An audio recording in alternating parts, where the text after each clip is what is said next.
Most people think love is obvious, that it looks like grand gestures, constant affection, or constant communication. But when you're dealing with someone with avoidant tendencies, you have to throw that assumption out the window. Avoidants operate on a different emotional rhythm. They're like people who live in another time zone.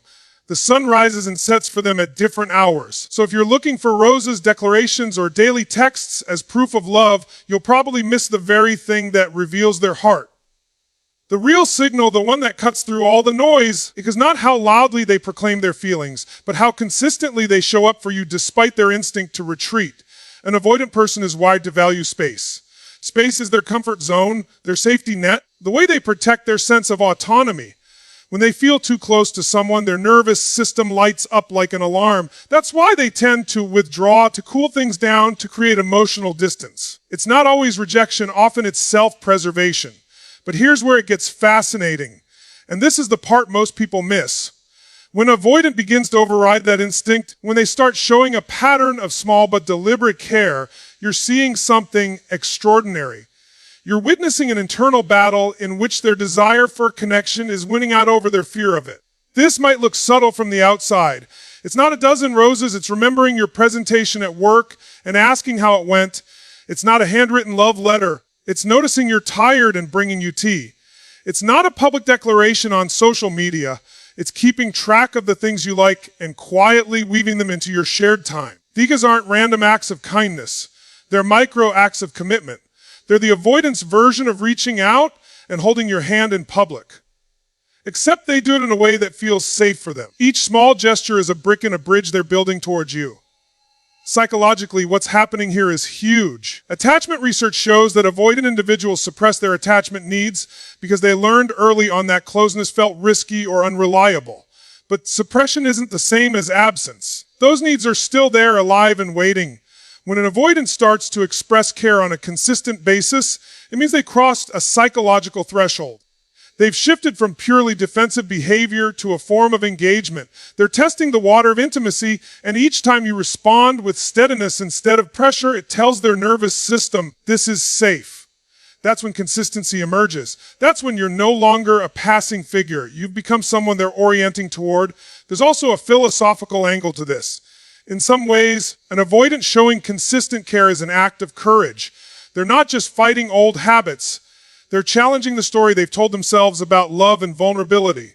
That's not easy. For someone who equates closeness with potential pain, each text they send, each question they ask about your day, each small sacrifice of their time is a quiet rebellion against fear. It's a signal that their feelings for you have reached a level where self-protection is no longer their only priority. Love is beginning to rewire them, and consistency is the evidence.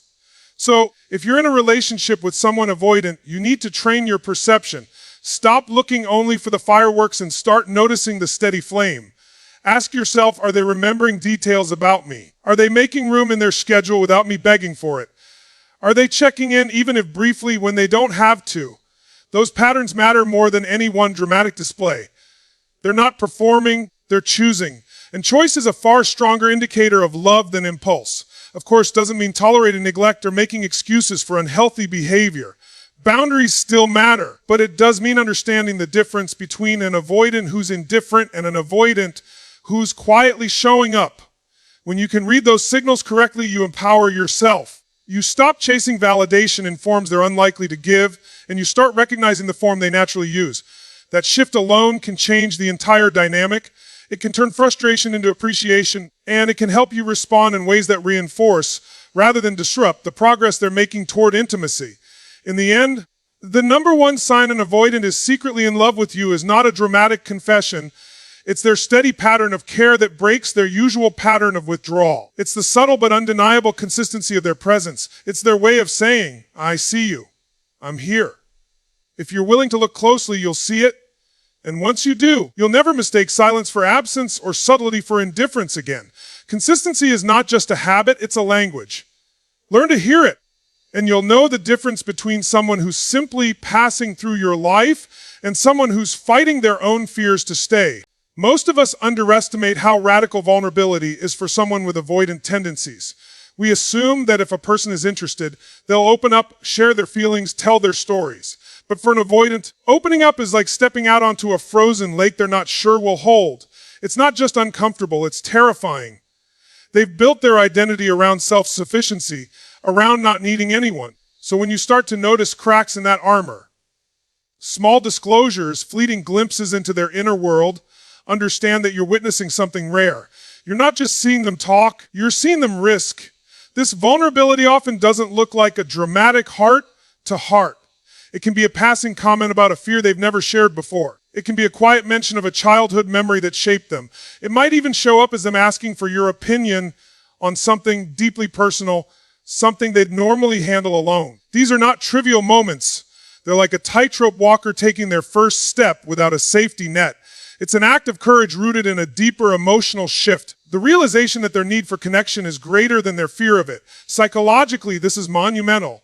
Avoidant individuals are conditioned, often from early life experiences, to associate intimacy with danger or disappointment. Their nervous system learned, when I'm vulnerable, I get hurt. So they lock those parts of themselves away, convincing themselves they don't have needs or that they can't rely on anyone. When an avoidant starts to let you in, it means they've started to rewrite that script, not in their head, but in their nervous system. They're testing whether you're safe, whether their vulnerability will be met with empathy instead of judgment. Each small disclosure is a high-stakes experiment. And here's the philosophical depth of vulnerability is not weakness. It's the purest form of strength. It's easy to stay hidden behind walls. It's easy to act indifferent. It's easy to maintain control. But to reveal the parts of yourself that scare you, to expose your doubts and insecurities, that's real power. When an avoidant starts sharing with you, they're not just giving you information, they're giving you access to their truest self, the self they've learned to keep hidden from the world. That's an act of trust, and trust is the foundation of any lasting love. But this is why you can't take these moments lightly. If you respond with impatience, criticism, or pressure, their nervous system reads it as proof that vulnerability is dangerous, and they retreat back into silence. But if you respond with presence, curiosity, and steadiness, you reinforce a new reality for them. You become a safe space, and that safety invites more openness. It's like slowly opening a window in a room that's been sealed for years. At first, the air moves gently. Over time, it flows freely. When you start to see these micro moments of vulnerability, shift your perspective. Stop waiting for a big confession of love and start recognizing the subtle revelations. Did they tell you about a personal failure? Did they share a dream or a fear? But did they ask for your help in a way that made them uncomfortable? Those are not just words, they're signals. They're saying, I'm beginning to trust you. I'm beginning to need you. I'm beginning to believe I can show you who I am. That's not small. That's everything. Of course, this doesn't mean you should accept crumbs or tolerate emotional unavailability indefinitely. Boundaries and self-respect still apply. But it does mean you need to understand the difference between someone who truly won't let you in and someone who's trying, in their own way, to inch closer. That awareness gives you power. It helps you meet them where they are without losing yourself in the process. It lets you recognize the progress, even when it's subtle, and that recognition can strengthen the bond instead of weakening it. Think about it like this: a fortress isn't opened with a battering ram. It's opened when the gatekeeper decides to trust you. Each small disclosure from an avoidant is another key turning in the lock. And if you handle those keys with care, the doors open wider. You can't force it, but you can create the conditions where it happens naturally by being consistent, empathetic, and grounded yourself. When an avoidant starts to reveal their inner world, you're not just hearing their stories. You're witnessing their transformation. You're seeing them move from fear to trust, from isolation to connection. That's the point where real love begins. Not the performance of love, but the reality of it. Vulnerability from avoidant is not just an emotional milestone, it's a sacred invitation. Notice it, honor it, respond to it with presence. Because when you do, you're not just building a relationship, you're helping another human being rewrite their story about love. One of the biggest misconceptions about love is that it always looks soft, affectionate, and overtly emotional. We expect flowers, tender words, or constant physical closeness. But for someone with avoidant tendencies, love often expresses itself not through sentimentality, but through action, specifically through protection and support. This isn't about gallantry or heroics, it's about a deep, almost instinctual drive to stand by you when it counts, even when they don't have the language or comfort level to express it openly. Avoidant individuals are often hyper-independent. They're used to handling their own problems, solving their own crises, and keeping their vulnerabilities hidden. So when they start showing up for you, not just in easy times, but in the hard, messy, inconvenient ones, you're witnessing a shift in their priorities. They're beginning to invest energy in someone other than themselves. And for an avoidant, that is a monumental step. It means they're moving past the reflex of self-protection and stepping into the unfamiliar territory of partnership. This protective and supportive behavior can take subtle forms. It might be them defending you in a conversation where you're not present. It might be rearranging their schedule to help you when you're overwhelmed. It might be quietly fixing something in your life that's been a source of stress without drawing attention to it. These gestures often go unnoticed because they're not accompanied by big speeches. But make no mistake, they're not random. They're deliberate, they're evidence of an inner shift where your well-being has become part of their internal map. Psychologically, what's happening here is a reorientation of attachment energy. Avoidant individuals typically funnel their resources inward towards self-maintenance and control. When they begin to invest those same resources in someone else, it signals a growing bond. In attachment theory, this is called turning toward, choosing to engage instead of withdraw. For someone with an avoidant style, that turn is especially meaningful because it requires overriding years of conditioning that said, don't get involved, don't rely, don't expose yourself. Supporting you isn't just a nice thing they're doing, it's an act of self-transcendence. There's also a deeper philosophical dimension to this. At its core, real love isn't about words, it's about will. It's the willingness to put another person's needs on the map of your own life. It's the decision to show up even when it's inconvenient, even when no one is watching. For an avoidant who has often built their life around autonomy, this is a radical choice. It's a quiet form of bravery. It's saying, I'm going to be there for you, even though my instinct is to run. That's not just support, that's commitment in its most authentic form. The key for you is to learn how to recognize and value these forms of support. Stop measuring love only by the metrics you're used to. How many texts they send, how many compliments they give, how many selfies they post with you. Ask instead, are they there when it matters? Do they show up when you're hurting? Do they take action, even small action, to make your life a little lighter? Those are the behaviors that reveal the heart of an avoidant far more than words ever will. At the same time, you have to hold healthy boundaries. Support doesn't mean they're your rescuer or that you accept minimal emotional availability indefinitely. But when you start to see consistent patterns of them stepping in, protecting, helping even in understated ways, that's your signal. It's the avoidance way of saying, you matter to me enough for me to risk inconvenience, risk exposure, risk stepping outside my comfort zone. Think about how profound that is. We live in a culture that often equates love with display. But here you're seeing love as responsibility, love as stewardship, love as showing up. For an avoidant, that is the clearest, truest expression they can give. And when you recognize it, you create a feedback loop that encourages more of it. They feel seen not just for what they say, but for what they do. And that recognition can deepen the bond faster than any pressure for verbal declarations. So when you notice an avoidant quietly protecting you, quietly supporting you, quietly rearranging their life for you, pause and take it in.